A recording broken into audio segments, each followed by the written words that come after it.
ತಮಿಳುನಾಡಿನಲ್ಲಿ ಡೀಸೆಲ್ ಅನ್ನು ಹೊತ್ತು ಹೋಗ್ತಾ ಇದ್ದಂತಹ ಗೂಡ್ಸ್ ರೈಲಿನಲ್ಲಿ ಬೆಂಕಿ ಕಾಣಿಸಿಕೊಂಡಿದೆ.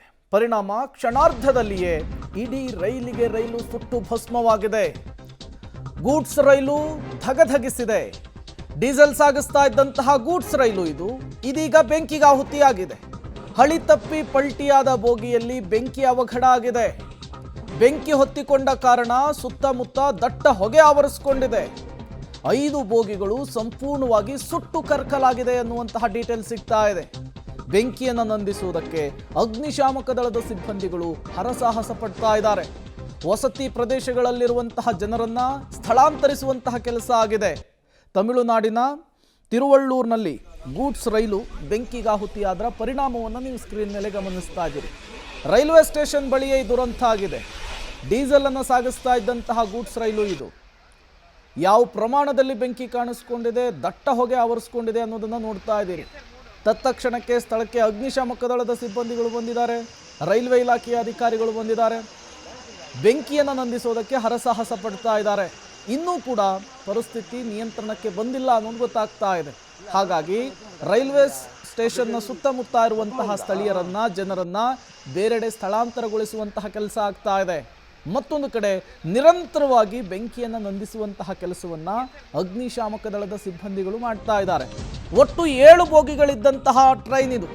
ತಮಿಳುನಾಡಿನ ತಿರುವಳ್ಳೂರಿನಲ್ಲಿ ಗೂಡ್ಸ್ ರೈಲು ಬೆಂಕಿಗಾಹುತಿಯಾಗಿದೆ. ಅಗ್ನಿ ಅವಘಡದಿಂದ ಅನೇಕ ರೈಲು ಮಾರ್ಗವನ್ನು ಬದಲಾವಣೆ ಮಾಡಲಾಗಿದೆ. ತಮಿಳುನಾಡಿಗೆ ಸಂಚರಿಸಬೇಕಿದ್ದಂತಹ 16 ರೈಲುಗಳ ಸಂಚಾರ ಸ್ಥಗಿತವಾಗಿದೆ. ಮೈಸೂರಿಗೆ ಬರಬೇಕಿದ್ದಂತಹ ಶತಾಬ್ದಿ ಎಕ್ಸ್ಪ್ರೆಸ್ ಇದು ಕೂಡ ಡಿಲೇ. ಒಂದೇ ಭಾರತ ರೈಲು ಮಾರ್ಗವನ್ನು ಕೂಡ ಬದಲಾವಣೆ ಮಾಡಿದ್ದಾರೆ ಅನ್ನೋದು ಗೊತ್ತಾಗ್ತಾ ಇದೆ. ಸಹಜ, ಟ್ರ್ಯಾಕ್ ಮೇಲೇ ದುರಂತ ಆಗಿರೋದ್ರಿಂದ ಬೋಗಿಗಳು ಚಲ್ಲಾಪಿಲ್ಲಿಯಾಗಿರುತ್ತೆ, ಬೆಂಕಿ ನಂದಿಸುವಂತಹ ಕಾರ್ಯ ಆಗ್ತಾ ಇರುತ್ತೆ. ಹಾಗಾಗಿ ಆ ಬೋಗಿಗಳನ್ನು ತೆರವುಗೊಳಿಸುವವರೆಗೂ, ಬೆಂಕಿ ಹತೋಟಿಗೆ ಬರುವವರೆಗೂ ಕೂಡ ಕಾರ್ಯಾಚರಣೆ ನಡೆಯುತ್ತಲೇ ಇರುತ್ತೆ. ಕಾರ್ಯಾಚರಣೆ ಮುಗಿದಾದ ಮೇಲೆ ಬೋಗಿಗಳ ಅವಶೇಷಗಳನ್ನು ಸ್ಥಳಾಂತರಿಸಿದ ನಂತರ ರೈಲುಗಳ ಸಂಚಾರಕ್ಕೆ ಅವಕಾಶ ಸಿಗುತ್ತೆ. ಅಲ್ಲಿಯವರೆಗೂ ಕೂಡ ಬದಲಿ ಮಾರ್ಗದ ವ್ಯವಸ್ಥೆಯನ್ನು ಮಾಡಿದ್ದಾರೆ ರೈಲ್ವೆ ಅಧಿಕಾರಿಗಳು ಅನ್ನೋದು ಗೊತ್ತಾಗ್ತಿದೆ. ಮತ್ತಷ್ಟು ಡೀಟೇಲ್ಸ್ ಕೊಡ್ತಾರೆ ರಾಘು, ನೇರ ಸಂಪರ್ಕದಲ್ಲಿ ಜಾಯ್ನ್ ಆಗಿದ್ದಾರೆ. ರಾಘು, ಈ ಅವಘಡ ಹೇಗಾಯಿತು, ಜೊತೆಗೆ ಸದ್ಯಕ್ಕೆ ಪರಿಸ್ಥಿತಿ ಹೇಗಿದೆ, ಏನೆಲ್ಲ ಬೆಳವಣಿಗೆಗಳಾಗ್ತಾ ಇದೆ ಅಂತ ಹೇಳಿ ಎಕ್ಸ್ಪ್ಲೈನ್ ಮಾಡಬಹುದಾ ಅಂತ? ಪ್ರೇಮ, ಬೆಳಿಗ್ಗೆ 5 ಗಂಟೆ ಸುಮಾರಿಗೆ ಈ ಅವಘಡ ಸಂಭವಿಸಿರುವಂಥದ್ದು. ಚೆನ್ನೈನಿಂದ ನೇರವಾಗಿ ಮುಂಬೈಗೆ ಹೋಗುವಂತಹ ಸಂದರ್ಭದಲ್ಲಿ ತಿರುವಳ್ಳೂರು ಹತ್ರ ಬರ್ತಾ ಇದ್ದಾಗೇನೆ ಸಣ್ಣದಾಗಿ ಬೆಂಕಿ ಕಾಣಿಸ್ಕೊಳ್ಳುತ್ತೆ. ಒಂದು ಬೋಗಿ ಇದೆ, ಆ ಬೋಗಿಯಲ್ಲಿ ಬೆಂಕಿ ಕಾಣಿಸ್ಕೊಳ್ಳುತ್ತೆ. ಆ ನಂತರದಲ್ಲಿ ಉಳಿದ ಬೋಗಿಗಳಿಗೆ ಬೆಂಕಿ ಹರಡಿದೆ ಅನ್ನುವಂಥ ಮಾಹಿತಿ ಇರುವಂಥದ್ದು.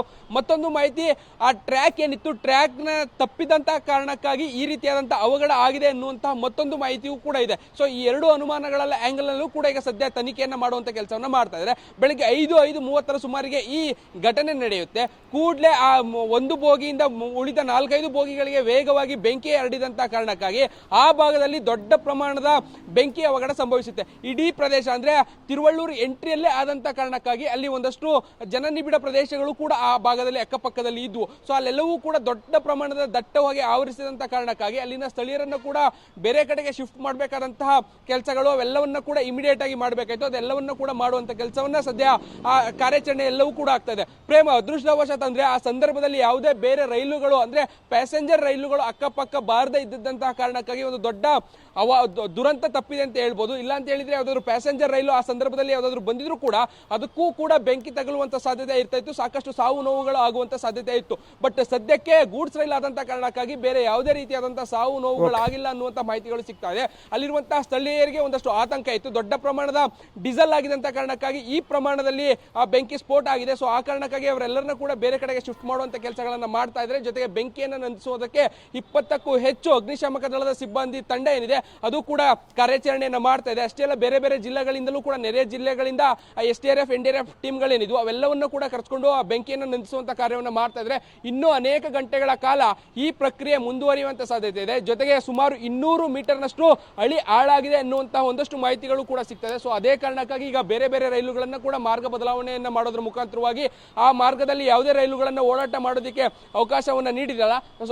ರಾಜ್ಯದಿಂದಲೂ ಕೂಡ ಬೆಂಗಳೂರು ಜೊತೆಗೆ ಮೈಸೂರು, ಹುಬ್ಬಳ್ಳಿ ಹುಬ್ಬಳ್ಳಿಯಿಂದ ಹೋಗ್ತಾ ಇದ್ದಂತ ಒಂದಷ್ಟು 6-7ಕ್ಕೂ ಹೆಚ್ಚು ರೈಲುಗಳನ್ನ ಈಗಾಗಲೇ ಮಾರ್ಗ ಬದಲಾವಣೆಯನ್ನು ಮಾಡಲಾಗಿದೆ. ಅವುಗಳ ಓಡಾಟದ ಸಮಯ ಕೂಡ ಈಗ ಬದಲಾಗಿದೆ. ಸೊ ಮುಂದಿನ ಅಪ್ಡೇಟ್ಗಳಾಗ ಒಂದಷ್ಟು ಕಾಯ್ಬೇಕಾಗುತ್ತೆ, ಎಷ್ಟೊತ್ತಾಗುತ್ತೆ ಅನ್ನೋದನ್ನ ತಿಳಿದುಕೊಳ್ಳುವಂತ ನಿಟ್ಟಲ್ಲಿ Prem. Okay, thank you Raghu ತಮ್ಮೆಲ್ಲ ಮಾಹಿತಿಗಾಗಿ.